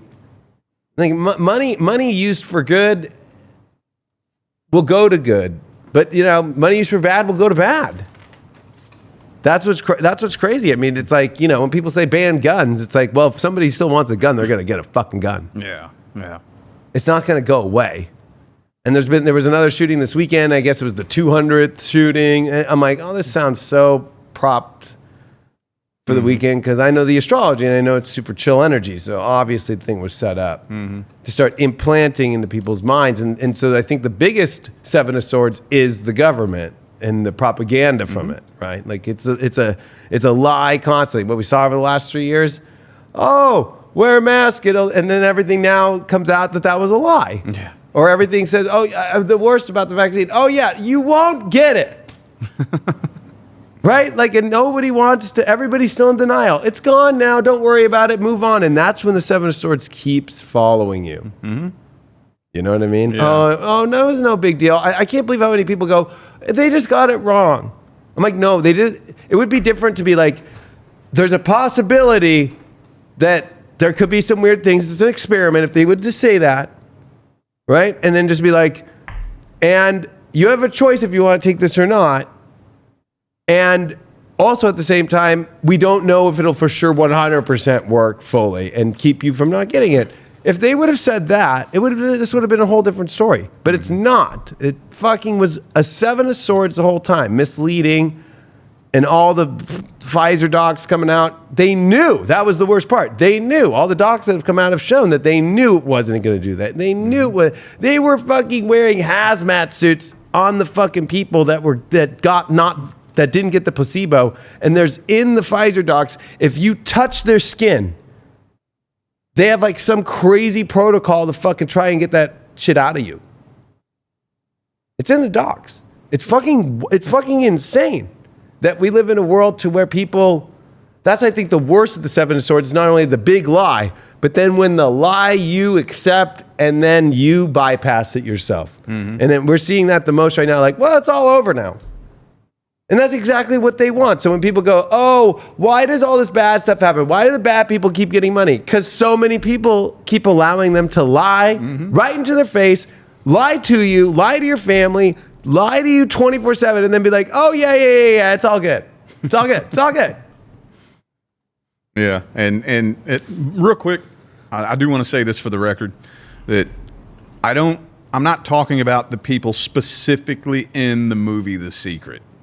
Like there's some people in that movie. I just want to put that out there. Yes, I'm not talking bad about the people in that movie, but like the production of it in general. But anyway, yeah. So I just wanted to say that. But anyway, also too, again, the vibration manifests the outcome. So a tower moment is coming. Yes, it's coming, and kind of going back to what I said a minute ago about how one of the hardest things to come to terms with when you're lied to is, well, damn, that means I'm stupid. That's why you have so many people now, like my wife was telling me that she has a family member who is really brainwashed into that. And, she had somebody telling this person, well, don't you think it's a little bit weird that everybody who got it ended up catching the sickness? Right. Oh no, well it would have been so much worse. You know, Right. they keep up coming up with these excuses, and they cannot admit to themselves, I was fooled, I was conned. Yeah. And they put that blindfold on, and they're probably sadly gonna keep that blindfold on until everything crashes. And going back to what we were talking about in that other episode. Until it becomes a worldwide Holocaust, which it already pretty much has been. Yeah, it has been. If you look up the definition of Holocaust, we have been living through a Holocaust. We have. And supposedly, from what I've heard, if you look at the real numbers, this one blows the first one out of the water. I know. And that's what the tower moment will be. Is it was after the. I always wonder why didn't our troops go free the people in the fucking encampments? Nobody went to the concentration camps. No American soldier went and dropped down. No paratroopers dropped down to free them till Hitler was supposedly dead in the bunker. Then, once Germany was taken over by Russia and America, right, USSR and America, then the soldiers left, and then, look at all this stuff happening. They knew. They had those radar was invented by the English. They were looking at the beaches of Normandy prior. They knew what was going on, but they didn't go after it. Right? That's what always blows my mind. Nobody brings that up. Like, why did we not send 50,000 of the millions of men we had to just go, all right, at least go try and save these people? Nobody went. No, there was no fire at any fucking concentration camp. There was no live fire. There was no military that came to any Nazi at any of the concentration camps. Not one. There was no fire on any of the grounds ever. There was no attempt to free the people once. Because the Nazis didn't lose. They moved over to right, America. Exactly. And they said, okay, we're going to try this shit again. And in 2020, they tried that shit again. That's what happened. Oh, I know. Yeah. And they still have it going on. Yeah. The worst is when you get it to right now where it's like, everything's fine, it's all over. When it's like people are just dropping dead all over the place. It's like, oh, no, that's no big deal. It's just now when you get rid of it, it's like, no, that's back to a heart attack now. That's normal to have myocarditis now. That's normal to have blood clotting. It's normal. It's just normal. They know how to normalize it. Yeah, and that's what's so scary is the Seven of Swords. When you're dealing with some people call it a narcissist, you might just be dealing with a serial liar who's manipulated you enough because they know that you're easily manipulated. And you have to be asking yourself, it's not so much the person as why are you continuing to accept being manipulated? You know? Yeah. Again, it goes back to they don't want to admit to themselves that they judge somebody wrong, well, I heard somebody say something the other day too, that I've been putting this in my videos ever since I heard this, that a lot of times when it comes to dealing with a person, we pay too much attention to how we feel about them when we should be paying attention to how they make us feel. And it took me a minute when I heard that. I was like, dude, that's right. I have so much love for them, but how do they make you feel? Right. So people aren't paying attention. You know how many relationships right now have been going on, probably on and off for years, where both people are miserable. One person is being so mistreated and abused because they're not paying attention to how this person makes them feel. They're paying attention to, I see the good in them. Oh, I know they're capable of being a good person. And they're not willing to just hang it up and say, I will not have this energy in my life. And that's the hard part is because it's happening now on a global scale. And so if you can't accept that there, then imagine if you can't even deal with it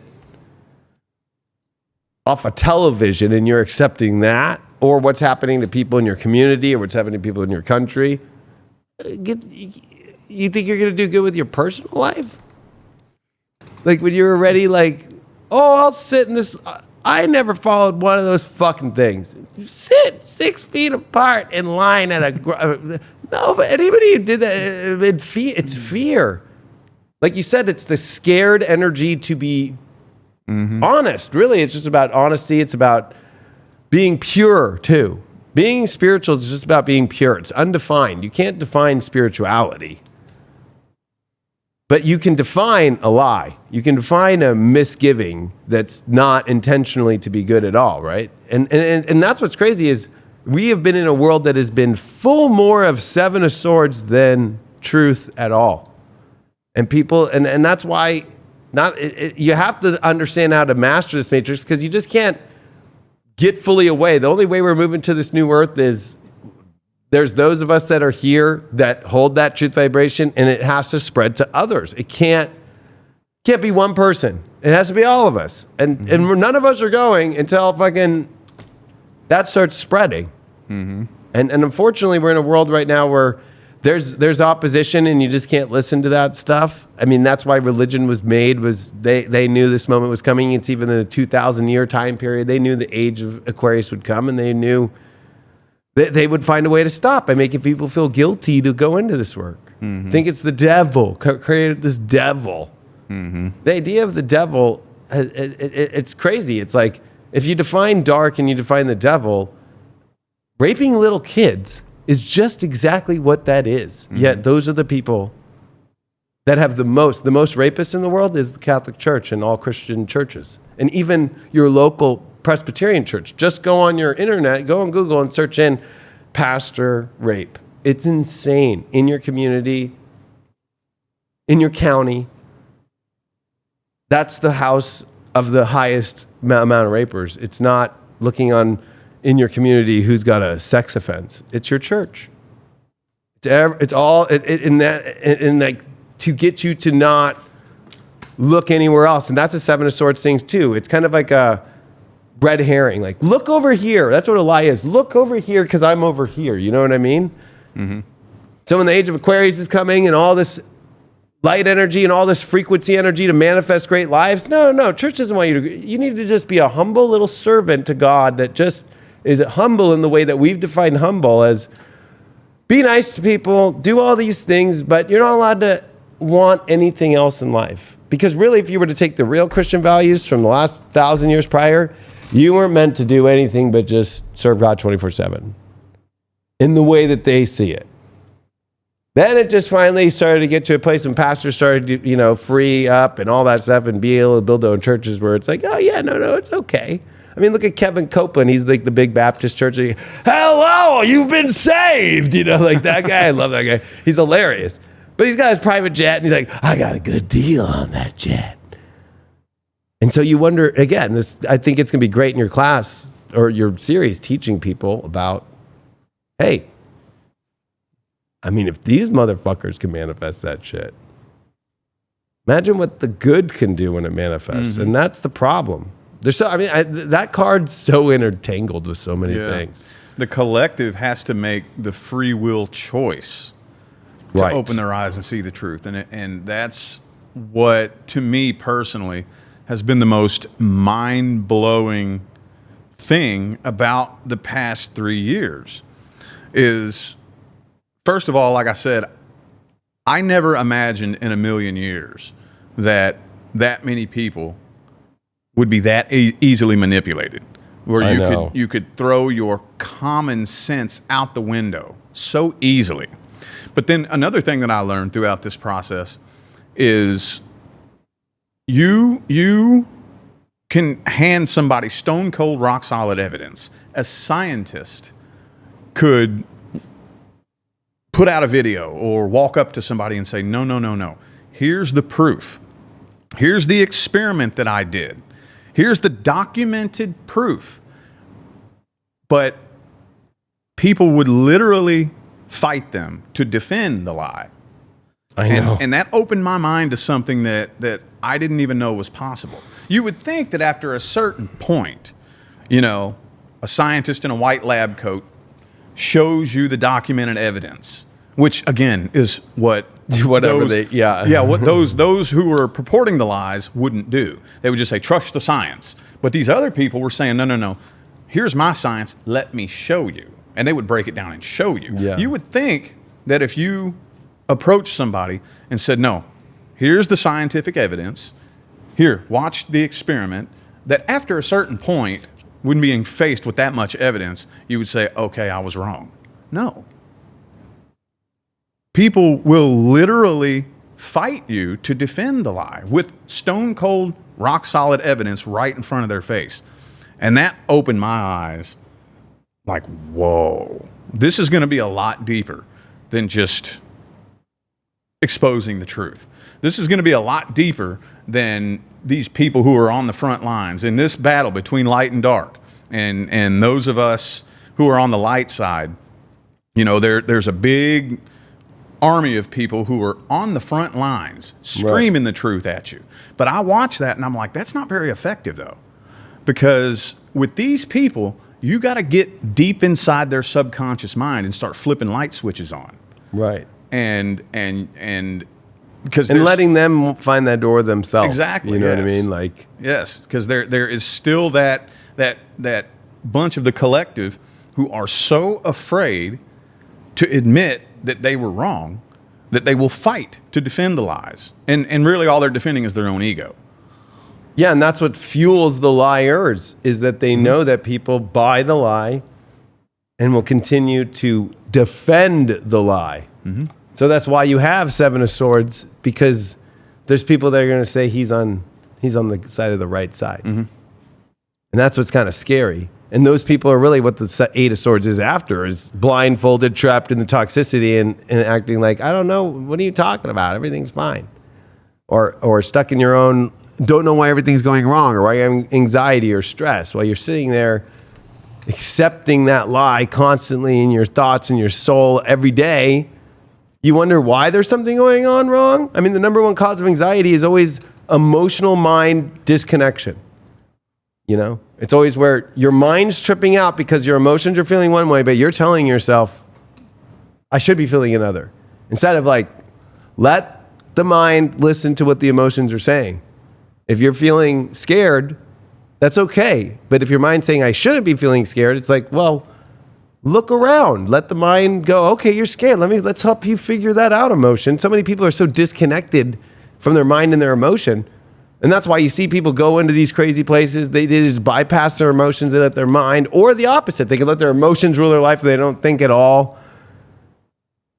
They just want the lie to work because it'll make them feel better. Yeah. You know what I mean? Like there's that too. And that's where I feel like it's so hard, because there's a lot of people out there on the front line. And I don't know if nobody has the all-seeing eye here that knows how that's going to all be done to shift this. But that's the whole point, is to get as many people around and all of us to start collabing and to start figuring out. Because when you have people buying lies as if it's fucking God's word, which God's word is so debatable within itself of what God's exact word is. Mm-hmm. That's where God's word is between you and God. Like, you know, it's the message that you knew coming in here. I always say the biggest free will choice we had was to come here, you know, and it's been set up in such beautiful ways. Like, fucking access that shit. Mm-hmm. But there's this dark track that's like this other track that tries to like a train track that tries to come in and be like, no, take this track. Mm-hmm. And that's the darks, your shadows karma line that you can choose or not choose. Like, you have a choice. There's a lot of intersection. You know? And I do firmly believe that there are going to be some people who they don't open their eyes. Like, eventually it's going to come to a point where it's too late. Eventually. Yeah. Like, you know, it's like the planet splitting off, you know, like Dolores Cannon talks about. And you see the pictures of the earth splitting off like this. Well, we're still in here somewhere where there's still a little, you know, that both sides are overlapping each other. But eventually it's going to get to this point. And until it gets to that point, the only thing we can do is people like me, people like you, the other people out there who are doing everything they can in their own way to help people awaken can just keep doing this and awakening as many people as possible. And then I hope I'm wrong. But I believe that eventually it's going to get to a point where everybody who is ever going to awaken is awake. And then there's those people who will absolutely refuse to. Right. And they're going to go off and experience probably a lower vibration than 3D. Right. Like I feel like it'll go lower than 3D. And like, I couldn't even fucking imagine that, you know? I mean, that's where people get afraid of like the VR life or getting stuck in a metaverse. Yeah. Right. Where it's like, you know, like you might not even realize it, but you might be just in a big ship container out in the middle of the sea on a big shipping yacht with a fucking VR headset on, thinking you're living your life, and you're really just, and you're next to all these people in a ship container, you know what I mean? But they've got it so wired in your brain, especially with Neuralink and all this shit, to where, oh, it's not hot. You don't feel the senses of you're rotting in shit. You're shitting in the fucking ship container. People don't realize like that's right here at our doorstep right now. And the lie to tell yourself that it's not happening, being high vibration and positive is also being honest. Like that's the highest vibration, is honesty. And honesty deals with everything. It doesn't just deal with Peppa the Pig. And it doesn't just deal with Minnie Mouse and Mickey Mouse. Like it deals with everything. And that's the hard part, because people associate spirituality and they associate everything with it looking a certain way, which is, again, a lie. And that's a lie, too. Mm-hmm. It's got to look this way. And it's always about the aesthetic and white robes and, you know, like and a glowing aura around the name and white and gold. Like, it's like you're copying fucking the Catholic Church, and you're copying what, the pearly gates? Like, you don't see that anymore either. You don't hear people talk about the pearly gates anymore. I was thinking in cartoons, you know? Yeah, and everything has to be feminine. Right. That's another thing, too. That's another big thing that I hope me and you could hopefully get the message out there, is that there are a lot of men out there who are afraid to step into spirituality, because another big part of the perception is that you have to be feminine and girly. Right. No, you don't. Right. You don't have to be feminine and girly, because when you look in the spiritual community, people like me and you stick out like a sore thumb. I know. You know, because we make up probably 5% of the men in the spiritual community. Yeah. And the majority of the men are very feminine and very girly, and that's fine. I'm not judging them. I'm not saying they're doing something wrong. But what I'm saying is we have a lot of other men out there who see that from the outside looking in, and they think, oh, I can't do that. You know, oh, that's girly. Oh, that's, you know, whatever. And it's like, no, you don't have to be feminine and girly to be spiritual.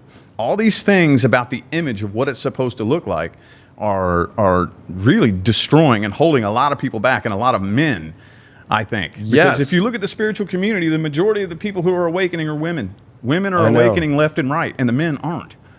Well, I mean, because I've been doing this so long and holding this as the identity for over a decade plus, that it was being comfortable with myself, with going, I know people are going to think I'm gay. Yeah. Right? Like people are going to think I'm gay, even though I'm not. Yeah. And I have nothing against gay people or anything. I've always been, whatever you like to do. But like, there's a lot of men who are masculine, who fucking are scared, because they just are like, people would call me gay. That's gay. You're probably gay. Mm-hmm. I was written off as gay for years. No, I was too. Like years. I was too. And it's so funny too, because I remember one of the many reasons why I was afraid to step into the tarot community and the spiritual community is because I thought that the gay community wouldn't accept me. Right. And it was so funny because they welcomed me with open arms. But there was even a couple of big gay Instagram celebrities who were sharing me all over the place, helping boost my name up there. And I'm like, damn, the gay community is fucking awesome, dude. And then it became public that I'm not gay. And they all abandoned me. They all turned on me at once. And I was like, whoa, whoa, whoa. That's what this is? You thought I was gay? No, sorry. Sorry. You can be a masculine man and be in touch with your energy and understand your feelings and your energy and how all this stuff behaves. And the divine masculine has to be able to balance with the divine feminine. That's another thing that I think is purposely being pushed onto the masses, because not that there's anything wrong with the divine feminine, but if the divine masculine is not there to balance it, it's imbalanced. They have to be balanced in order to arise. The divine feminine has to balance with the divine masculine. And either way, for the longest time, the masculine, the toxic masculine, has controlled the third dimension in the planet. And now people are starting to awaken, and they say, oh, okay. Well, let's just make this all about the feminine, because then it'll still knock it off balance, and they still win. You know? Well, and it's sad because women are going through a lot right now. Like they're trying to use men that are saying that they're women to say what a woman feels. Yeah. The tomato paste that you shove up your ass, it's frozen to pretend that you have a period, is not making you be in touch with having a period. Like, and when you go back to the thing about the whole gay community with the spirituality, it exactly happened. And I won't say their name, but I had one of the most famous people in this whole thing for decades, television, everything, worked with them. And this is when dark magic was introduced to me, which Seven of Swords, it's the perception, right? There's a whole weird thing. And I'm like, I can't believe they're hitting me up and I get to go on this thing. And first thing he asked me is like, you gay? I'm like, no. And he tried to tell me like, no, you are gay. I'm psychic. You are gay. I'm like, no, I'm not. And then it was weird. One of my buddies was with me on a trip, and we were touring across America, and we went to the studio, filmed, and he came with me, and he thought that guy was my best friend, was my fucking lover, and cut me off, ended the friendship, ended the work, ended it all over, and tried to make up the biggest Seven of Swords moment of my life. I tried to say we were going against their laws of recording their location. I'm like, we never recorded outside. We never did anything. We took a couple pictures inside. We didn't. I was like, what? And that's how you know when you deal with some super shade. But in this community, yeah, if you're a straight man, you go do it, and then they find out you're not gay. Boy, oh boy, they don't support you. They don't follow you. Yeah. You know, because they can't get you. And for some reason, and I've said this before, and it has to be said because nobody says it. Everybody's too afraid to say it. But, you know, I lived in Hollywood for years, in downtown Hollywood, not West Hollywood. Because if you walk in West Hollywood and you're a guy, it's automatic. I could just drive right now. I'll take you to West Hollywood, and I'll just drive down the street. And you see any guy, automatically, everybody's like, oh, yeah, he's gay. Just by walking on the street, you're gay if you're walking in West Hollywood as a man, okay? But what's crazy is I'm going to a party in West Hollywood, and RuPaul comes up next to me on his bicycle and slaps me in the ass without even me paying attention. I'm just ready to go to the light, and I'm like, I fucking screamed at him, like, who the fuck you think you are? He's like, I'm fucking RuPaul. That motherfucker's a fucking, that's what happens to straight men. Is it's hard too, because you get in this field, then you have all these gay men trying to hit on you, trying to tell you fucking be fucking gay. It's like, what? It's like fucking crazy. And women are dealing with it now too, where it's like, no, I'm a man and I know what to be a woman is. Yeah. Right? Or it's like, oh no, it's real easy. Fucking, I went on a couple podcasts and a gay guy on it, and this whole spiritual thing is like, oh, you're such a handsome guy. Why haven't you converted yet? It's really simple. You can just come over. I'll rub you down. I'm like, what are you fucking talking about? The people never talk about as straight men will never feel like what it's like to be a woman, be hit on by a guy at a bar and do crazy shit. But as a straight man in spirituality, when you deal with men that are gay, they try to cross every boundary possible and think it's okay. Slap you in the ass, fucking tell you crazy shit, do all, it's like, and I'm not saying every gay man's like that, but it's fucking, it's out there. So I can see why there's a lot of men scared to come into this field, because it's like, one, you're going to be associated as being gay. Automatically, the same way as if you're walking down the street in West Hollywood. It's automatic. Even myself, if I'm driving down West Hollywood, if I'm on Santa Monica Boulevard and I look to my left and my right, I'm like, that's gay, that's gay, that's gay. It's you're automatically labeled as gay. But like in this community, it's the same thing. And then the shit that goes down when they find out you're not gay. Yeah. Oh my God. Isn't it kind of funny that all these tarot readers, all these astrologers, guys, it's fucking weird. Yeah, I thought it was interesting that the gay community puts out this message that they're so discriminated against by straight people, but I was discriminated against for being straight. Right. And it's like, whoa, wait a minute. I thought you were against that discriminating because of your sexuality. Right. What happened there? Yeah, that's been thrown out the window. Now I'm like abandoned, and a couple of people that we've talked about off air, right, even tried to destroy my career. I know. Because I wasn't gay. And it's like, whoa, wait a minute. What the fuck? Like, that's not what this is about. And to just kind of pop away from that a little bit, romance and sexuality in general is not what this is about. Right. You know, everybody wants to conflate spirituality and romance. Right. And it's so much bigger than that. Yeah. So much bigger than that. All this bullshit we've been going through for the past 3 years is the epitome of what spirituality really means. And the only thing that we can do is just keep doing this. That's all we can do. I mean, and you know, that's the other thing now. If you're a man, you have to accept if a man turns into a woman, that if you wouldn't date a trans woman, right, that you are homophobic. That's the new thing. They push that out all the time now, that as like a straight man, you have to accept a tranny. Where it's like, I have no problem. If you want to be trans, be trans.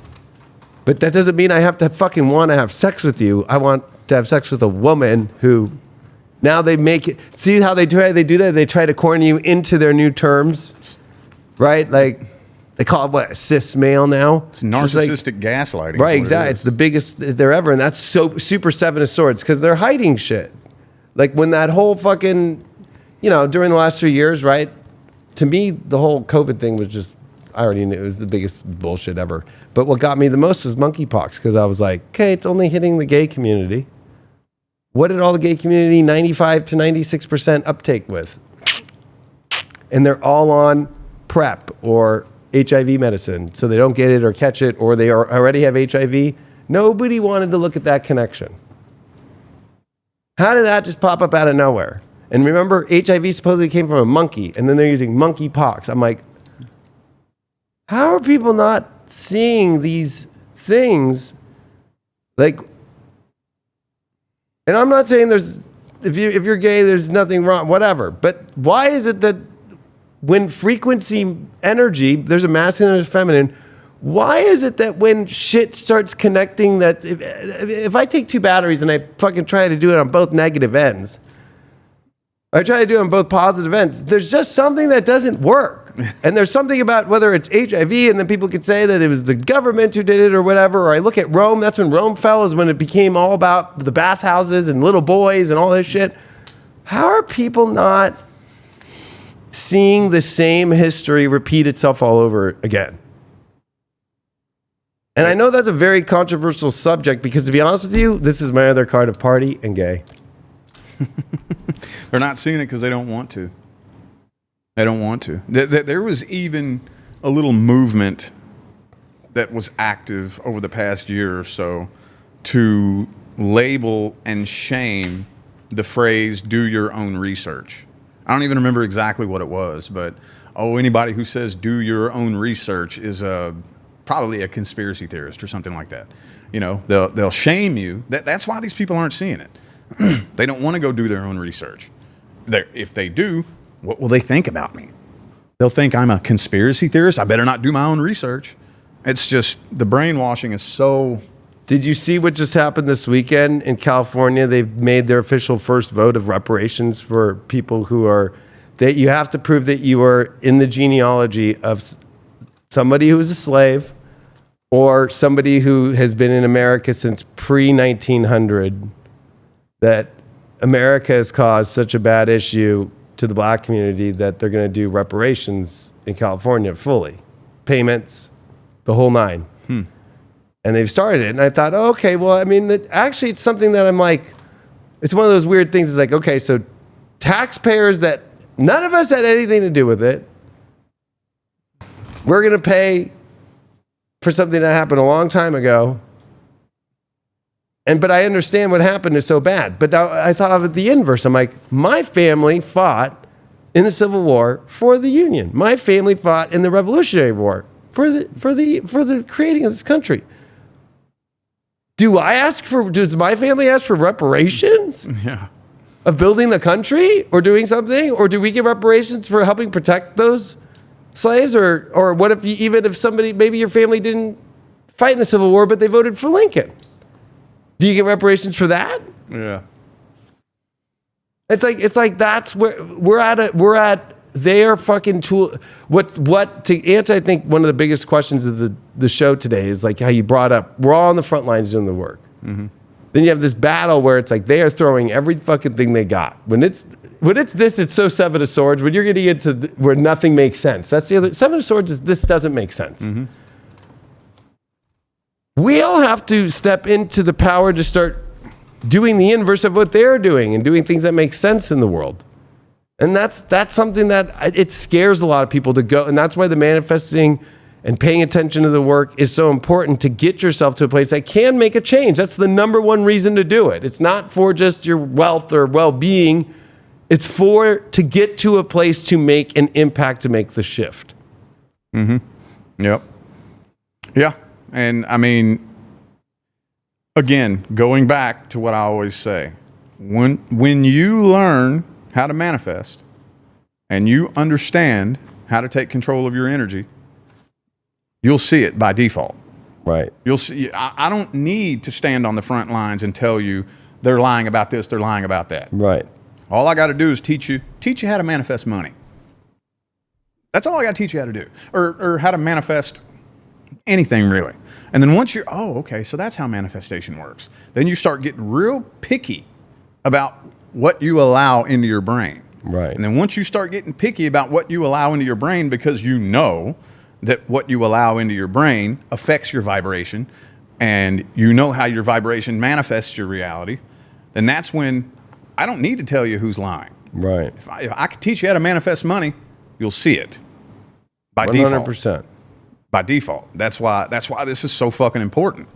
Yeah, I think it's so important because, to wrap it up, I feel that's exactly, it's about once you teach somebody how to manifest, you're naturally going to go into a spiritual place and realize, oh, I could be manifesting this to change the world. Mm-hmm.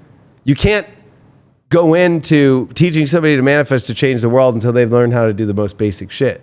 And I can see where people get triggered when they hear, oh, I want to teach people how to manifest money. It's like, you don't get it. It's like, you're going to teach somebody how to fish? You're being triggered about teaching somebody how to fucking pull the line out and put it in the rod and even put it in the rod together? Like, you don't know how to fucking put on just a basic hook and a weight? Or you don't even know how to fucking fly fish? Or you don't even know, you have to teach how to fish. Yes, that's because I like that you said that, because that's what I've said before. You know, give a man a fish and he eats for a day. Teach a man to fish and he eats for the rest of his life. Manifestation's the same way. Everybody thinks that being given money will be the solution to their problem. It's like, no, it's not. Right. You know? Let me teach you how it works. You want to be able to give people the ability to manifest money, and then so where they can, you know, it's like I always carry my Leatherman on me. You know what I mean? If I was to be fishing, it would be easy.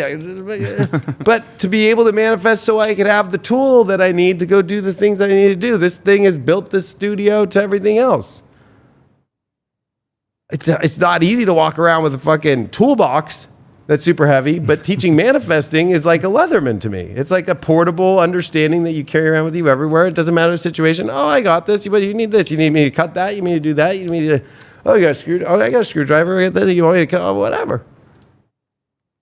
If people don't even know how to use this, then how in the fuck are they going to go change the world or build the new world? It's like, it's impossible. And that's just another Seven of Swords thing, is people are teaching people like, you're going to manifest how to change the world without teaching the basics and the most intense stuff first. Like that's where you get there was like Ty Lopez and all those guys like 5-6 years ago that were just sitting in front of mansions and like, I'm going to teach you how to manifest this. They're nowhere to be found anymore. Oh, yeah. It's because those people ran into more Seven of Swords issues, more shady people that they draw around. And that's the thing, is when you said that the energy becomes to where you not only are paying attention to what comes into this, but also what's around you, what your environment's based around. And that's a frequency thing in itself, which there's other cards for that. But I think that when you're in the wrong frequency, you know, people always trip, and I'll say this because I Don't Trip every year. We're not doing it this year, but we do a festival called Don't Trip, is because the whole intention is to have the right energy around at the festival, because you trip out. Like, you could be having a great day, going to a fucking crowd at a fucking concert, a rave, any kind of thing. And if the fucking frequency of the audience and the people and the energy of the venue is bad, boom, you're fucking, I don't feel good. I don't feel comfortable. It's like fucking with your frequency. So, I think that's what's super important. It's not what just comes in, but your environment, so much of it. And that stuff you're going to be teaching deeper in your series, which already you are right now. So make sure. Yeah, on High Vibe TV, yes. Yes, make sure you get on High Vibe. Plus, we'll have just in the next couple of days, Rich has his own awesome landing page and awesome aspects, and he's going to be having some courses and some paid specials and all these awesome things. And he has a weekly show on High Vibe. Make sure that you subscribe to High Vibe TV and all the other shows that are on High Vibe TV every day. There's so many of them and so many awesome talent. Well, we'll see you all next week. Appreciate you, Rich. And of course, watch all Rich's readings. I was watching them this weekend. You were getting deep on those lunar eclipse ones. I was like, damn. Oh, yeah. Because I noticed, I didn't even know that you watched my readings until you said that a minute ago. I was like, oh, so you watched it. Oh, yeah, I watched it. Yeah. You were my person I tested some of the new fiber optic I was running at the house. I was like, okay. Yeah, all right, YouTube. You pop right up. I'm like, let me see what it is. Boom. That's cool. And that's why I was saying, like, I love your description of rock bottom. Everything's up. And I've heard that before, but the way that you put it, you go deeper into that. And you do it in a way that makes people really look at, like, rock bottom's a great thing. And I look at my life. Anybody who hasn't hit rock bottom, if you're trying to avoid rock bottom, then you're never going deep. Yeah. That's what I always like to tell people. It's the best thing that ever happened to me. Some people like to sit on the surface of the water and never get deep in their whole life. Sometimes, to hit rock bottom, that's the only way you get to the bottom. And there's not a lot of divers out there in the world anymore. They get too afraid. So it's all good. All right, everyone. Appreciate you all. We'll see you on the next one. Adios.